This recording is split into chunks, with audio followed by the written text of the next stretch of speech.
And it's like, that's, you know, now it sounds stupid saying it, but it's like, at that time it felt really real, where it's like, well, why are you not doing it back? But I haven't said I want that. I haven't expressed that I need that. But she was just supposed to know. She was just supposed to know, and she was just supposed to get it. And if I've thought about it, how come she can't think about the next thing? And it was like, and you just feel you're so right. Like, I think that's what's so hard. Talking about it now, I'm like, I can see why it's wrong. But when you're in that position, you feel like it's so right.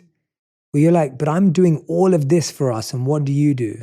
And I think I've always felt that way. Like, that's always been like a very deep rooted feeling of like, I work so hard for this relationship, but I don't think you do.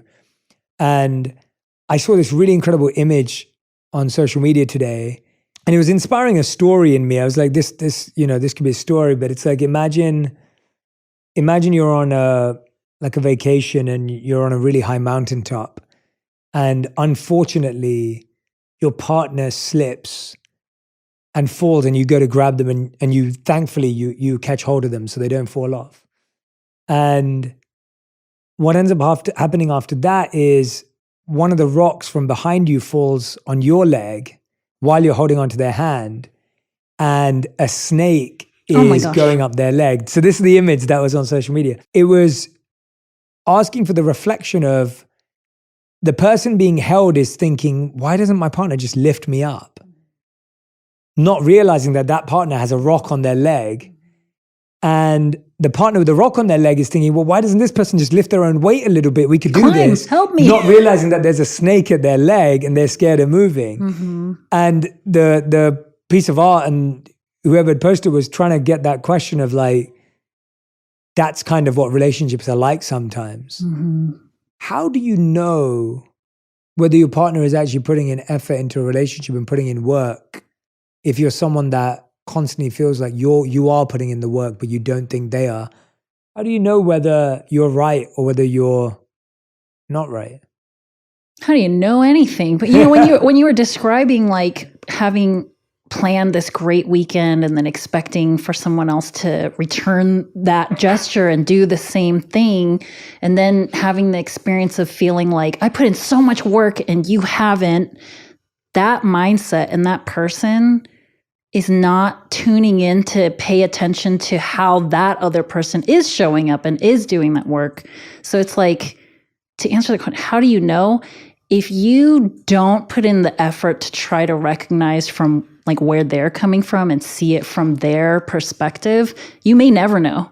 And you may continue living this life thinking that like nobody really cares about me because you're not stepping outside of yourself.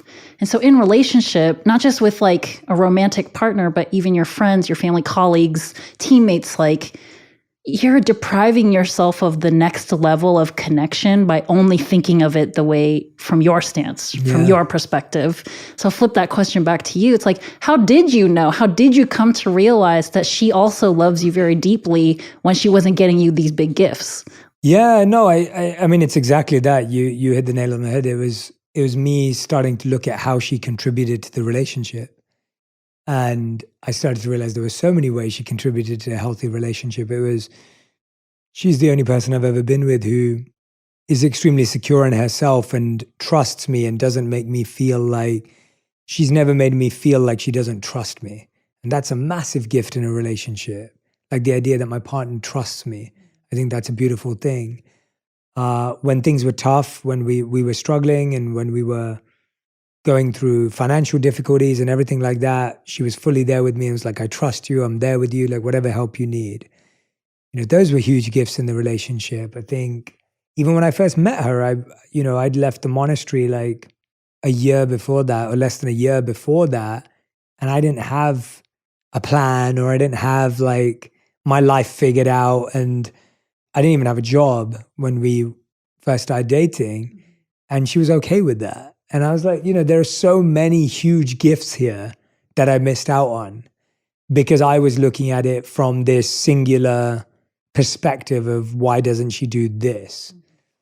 And that is exactly what I had to do. And even till this day, I feel sometimes I have to do that because those deep-rooted ideas are so strong where I'm like, well, what does my wife contribute to this relationship? And you find there's so many things, but you can very much live in a self-centered world of I'm the only one who contributes to this relationship. And I think we're scared of noticing how other people contribute because we're so attached to them contributing how we contribute. Mm-hmm. And we're scared that it almost makes us weak. Like, I guess we don't want to be in a situation where they're doing more than we are because we see that's what relationships are about. It's about doing equal for each other. Whereas I've realized that I don't think the relationship me and my wife have today is that we do equal for each other. We just do different things for each other. For folks that are out there still thinking that relationships about equal work, to be able to calculate that it's equal still means you're keeping tabs. You're still like trying to keep some kind of score. And that is where a lot of resentment grows and a lot of pain and a lot of like expectation. There's this idea that people talk about in therapy too of like the way that we react to our own feelings or we react to other people. It comes from one of two places. And it's like either we're reacting because we're fearful of something. So we're trying to avoid or prevent something, or we're reacting out of love for ourselves, love for the person, love for the situation in itself, which means acceptance of what it is. And, you know, that's like a truly loving relationship, right? Is that you're not behaving from fear of rejection, fear of, oh, she doesn't love me as much as I love her. Like that kind of stuff isn't there. It sounds like you just like had this knowing that she's there for you. I'm there for her. The trust. Yeah. And I think that what you just said, I think there's such a fine line between that I do things out of fear and I do things out of love. Because a lot of the times things that we think look like love are actually just fear in disguise. So you're like, I can, you know, sometimes like you want to plan a big birthday, not because you love the person, but because you're scared that they'll be sad. Like that's not love. Like, is it or is it? Is that like, you know, it's almost like, are you basing your intention on you want them to be happy or you don't want them to be mad? And sometimes we create that in other people too, where I've had past relationships where I did things because I was scared of them. I was scared of what would happen if they got angry. And therefore you keep doing the thing. Yeah, you mentioned like over loving, over compensating. So maybe in one of these past relationships or some, like what can you recall about something that you were overcompensating for from fear? I guess a lot of it is just staying in a situation that doesn't, like I remember I had one relationship where I'd turn up on time, I'd made a plan, I'd come up with a great evening, and the person would not appreciate the plan, they would disrupt the plan, they would want to go home early, we'd drive home and they wouldn't talk to me home the whole way. And then you do that week after week after week because you just didn't want to let them down. Mm-hmm. And so you're not doing that because you love them. You're doing it because you're scared that you're going to lose them. But then it's like, why would you be scared of losing someone like that? But you get wrapped up in that belief that you upset them some way. Like you did something wrong.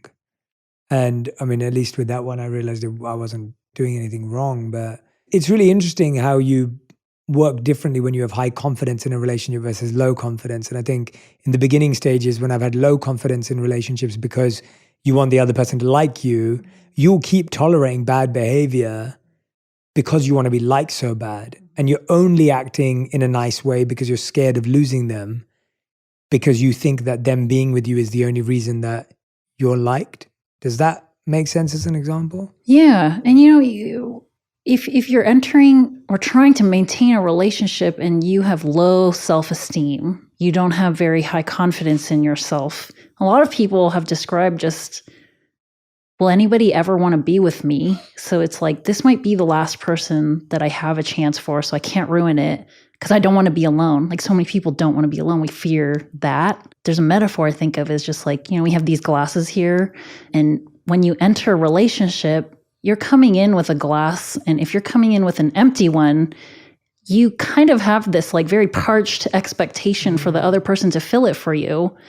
And to constantly expect someone else to fill it for you means they are depleting their own. Mm-hmm. But you know, when you both come with a full glass and there is no expectation to fill that for each other, now you can love out of the abundance of having it for yourself. Yeah. And now this like need or expectation to fill it isn't there. It's just now we're like two full people, two whole people that can, live life together, navigate life together, grow together if that's something that's important to you, be content together if that's what's important to you. The early relationship, it really sounds like you were coming into it with glass empty. I also think at that age, I just loved the chase too. I think there was something about like that proving to someone that you were worthy. I think there was something about that was interesting. Was it the chase, like something about that pursuit that's interesting? Or do you think you got like reinforced when you finally got this thing that you were chasing? I think it comes back to kind of like gift mentality too. It's like when you see someone as a thing to get, right? Like it's the idea of, and that's why gift mindset is worrying sometimes, because you're constantly worried. And I've definitely, like, when I unpack that, I really realized that I love the element of surprise. I love surprises. I genuinely love surprises till this day. And I realized that anyone could have the opportunity to surprise me in a loving, conscientious way.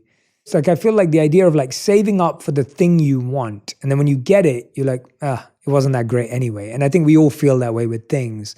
Things never live up to their hype. The joy and the pleasure of a thing is very short-lived. We know that. But sometimes I think we're programmed to believe that relationships and people are like that as well, where it's like, well, once you get that person, then you'll be happy, and you almost treat it like a achievement. And I think that in my teens, that was definitely there. And I needed some people who were pro-rejectors, were professional at rejecting me, to help me learn that didn't always work. Like that wasn't a good path to take. I was thinking of like the neurotransmitter dopamine. Like dopamine is something that's released when something good happens, like when our reward receptors in our brain, like getting the thing that we were pursuing, and we do feel good, but it's momentary. And it's like, it's our bodies like training us to continue pursuing good stuff because we want to feel good. But then in a long-lasting partnership and relationship, a lot of times it doesn't feel good. So can you tell me a little bit about like relationships when it doesn't feel good? How do you know that you're supposed to keep going? Like what makes it worth fighting for? And that's even a strange term for it. Yeah, I've thought about that a lot actually, because I'd say that my marriage right now is the only relationship I've ever worked beyond that point.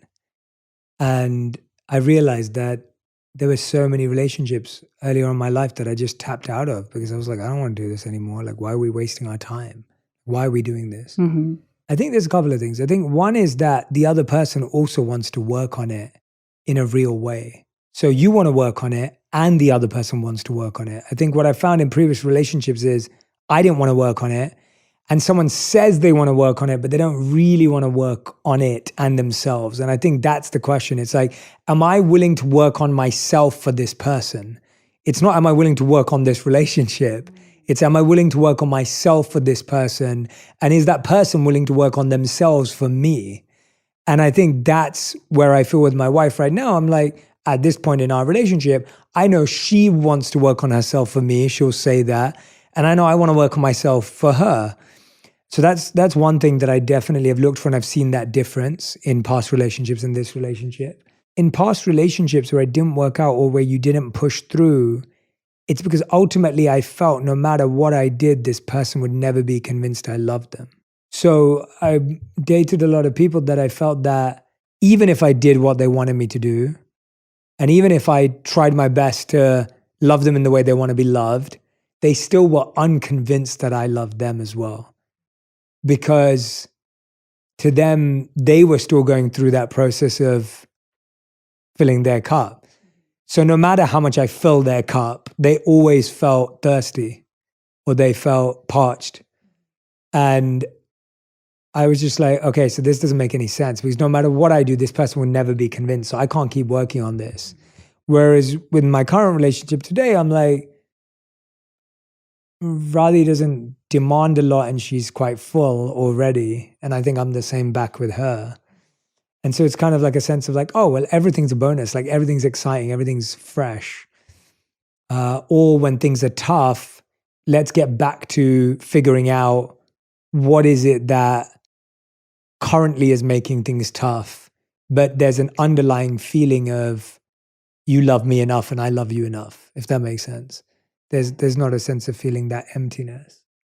And I think there's just an open space to talk about it without judgment and it getting ugly. Like I have like difficult conversations with my wife, and I'll say to her, like, I have a rule that since we've been together, I always say to her, I'm like, if the relationship's not going in a direction we both want it to, I want you to tell me and I'll tell you.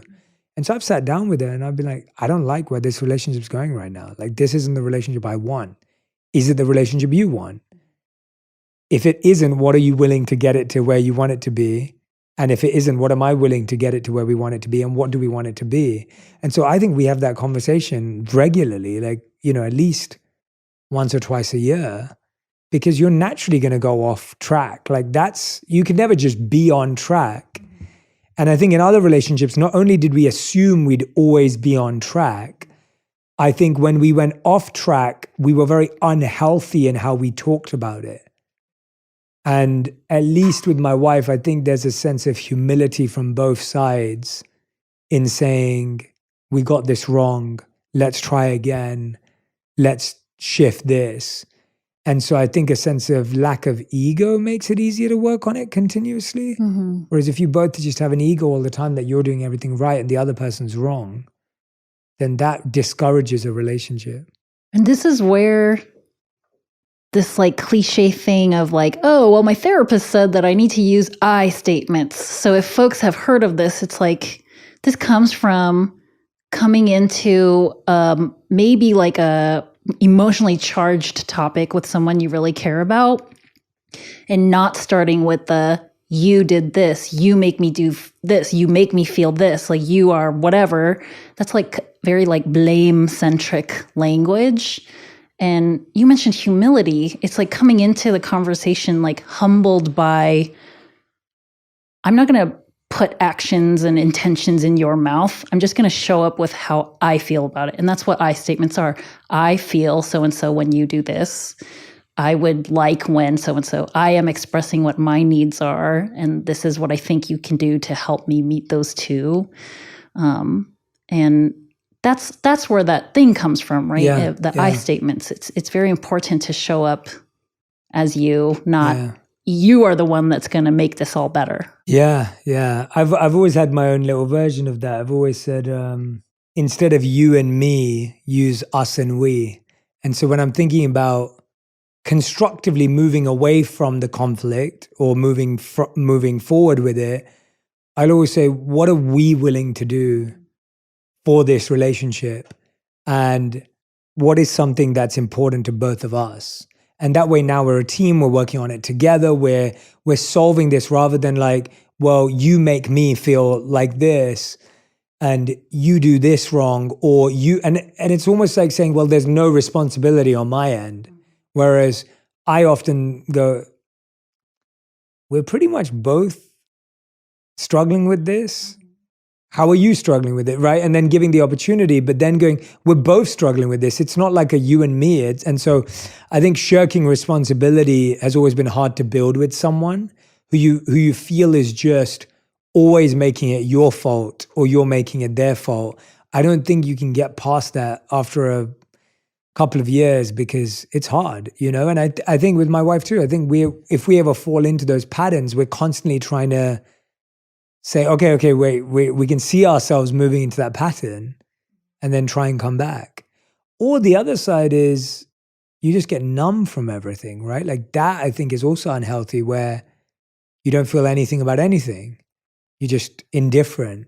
And that's not a loving relationship either. So I think some people may not experience extreme conflict, but I think some people experience indifference where you don't feel any different whatever happens with your partner. And you're right. Indifference, apathy in a relationship, I think is sometimes even more like slippery slope dangerous than having hateful feelings towards your partner, because that means you still have some kind of passion there. Mm-hmm. I really like what you're saying about using this we language versus you versus me, because this is something that people can expect in couples therapy also, is you come in and you start learning how to reframe you versus me, I versus you. It's we versus the problem, right? And so I really like that. And I tend to use that kind of language with my clients. Like when I'm trying to express something to help my client feel like they're not alone in the struggle, I'm going to do a lot of things to try to normalize. This is like this experience of helping the client feel like they're not the only person in the world to experience this. So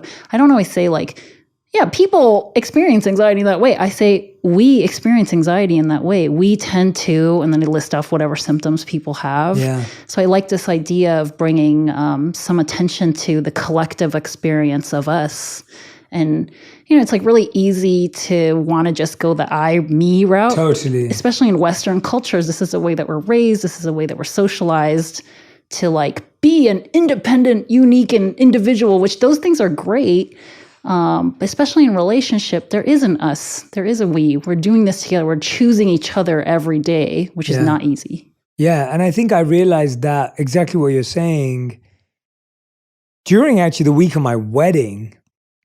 And, I know a lot of friends, family, team members that are preparing for a wedding right now. And I don't think everyone talks about enough openly how stressful weddings are.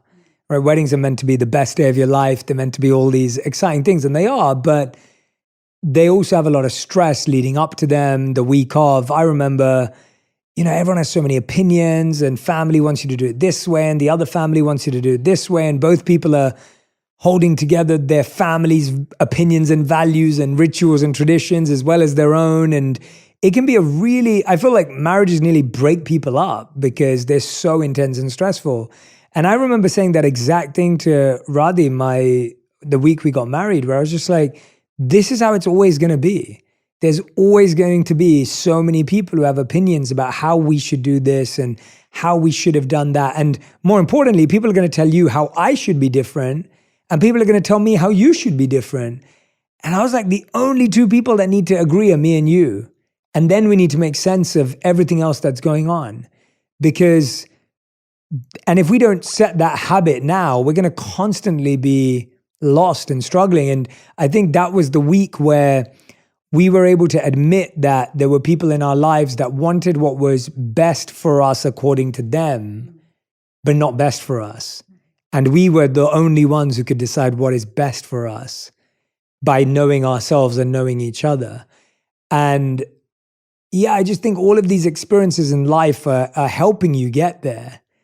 But you have to use them as a way of not looking at it as me versus you, as you said. You have to look at it as like, well, what can we learn from this? What can we grow from this? What are we going to solve with this? And I think that's constantly been my approach, at least in my post-monk life, of whenever there's an issue, it isn't their problem or my problem. And I think that's the issue, right? You literally have to obliterate that thought after time, where it's like, this isn't a you issue or a me issue. This is something we are dealing with, and how do we figure it out? And I think if you say that and the other person doesn't want to figure it out or doesn't see it, that's where you start going, well, I don't know where this is going, because I think there has to be a collective responsibility. It's just like a huge metaphor here, right? It's not just about our spouse or our romantic partner. It's like so much of what you're reflecting on would be so helpful for society as a whole, right? If we all could adopt some more of this us versus the problem mentality, I think that would be really, really helpful for a lot of people. And it seems like this is like a value and a notion that I think that you try to have an impact on. Yeah, I think it's easier to choose a side. It's easy to pick a side and stick with it, and pick a story and stick with it. It's harder to hold two seemingly opposite ideas and figure out how they connect and how they correlate. But I think that all of us would agree that if you look at any relationship in your life, you had something to do with it, and the other person had something to do with it. I don't think there's ever been anything in the world that is completely one-sided until it gets, I'll take that back. I think there may be certain things that are completely one-sided, and you have to be aware of those and be careful of those in your own relationships. But I can definitely say in my life, at least, that most things have been two-sided. And you can see two hands in all of it. So yeah, and the I versus you mentality, it's like sometimes it feels like it's emotionally easier to take that path because I'm putting guards up and protecting myself from whatever. The us, we mentality, like you said, it means that you have to own up to take accountability for your part in this, which can be very uncomfortable for people. It's very painful sometimes to confront this idea that you're not always making the best choices, that you have done things that are hurtful to people. A lot of us just like don't want to admit that. We think it puts you in a position of weakness. And yes, with a unhealthy partner, it does. Mm-hmm. Right. And I think that's part of how where it's like if you disclose vulnerably, hey, I think I messed this up. Let's talk about it. And they're like, yeah, look, you already know you messed it up. Like you got it wrong. Like that. If someone uses that in that way, then yeah, that can be a unhealthy relationship. Whereas if someone goes, I'm glad you noticed that, but I know I'm responsible for this too. There's something that can be built there. And I think you need someone, and not everyone can do that in the moment. Not everyone's going to do that when you're having the fight. Not everyone's going to do that in the argument. Sometimes people need more time, and knowing that is important too, because not everyone in the moment is able to be that vulnerable straight away. Mm-hmm. But yeah, I think that to me, this has been really helpful today and useful today because I think what you said about always feeling like we're the one doing all the work, and those kind of mindsets can really lose a good thing. We've also talked about some of the unhealthy things to watch out for. And so I think it's just a healthy discussion, because I think relationships are constantly going on in our life. So you never get to a place where you're like, we mastered that, now we're on to the next thing. These things are all so deep rooted that I'm dealing with these things on a daily basis with my wife, because you're just living with another human being, another mind, another person.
And you've got to constantly refresh these ideas. So thank you so much. Yeah, I've genuinely appreciated refreshing some of these, again, ideas that I'm conscious of, but it's useful talking it out with someone and hearing your take on them too. Yeah, there's a big power in articulating the stuff that's like going on in our minds all the time. You talked about this, like this is stuff that I already know, but there's difference between like knowing and speaking, expressing, and like Huge. Getting it out in there for like another person to witness it. Huge. It does something. 100%. So yeah, thank you for being open with me too. Thank you. Everyone who's been listening and watching, I hope that we discovered some useful skills and tools for you to apply in your relationships. I hope that you got a deeper sense and understanding of, the simplicity of therapy too, where we turned into a conversation at one point, and I was sharing my opinions and ideas, and I was getting to hear Jesus' opinions and ideas too. And I hope that this encourages you, a family member, a friend, to seek advice, seek help, seek therapy if that's what they need.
what they're looking for, please pass this on to someone who may be on the fence of figuring out whether it's useful to them and just needs to be encouraged to have their first session and see how it goes.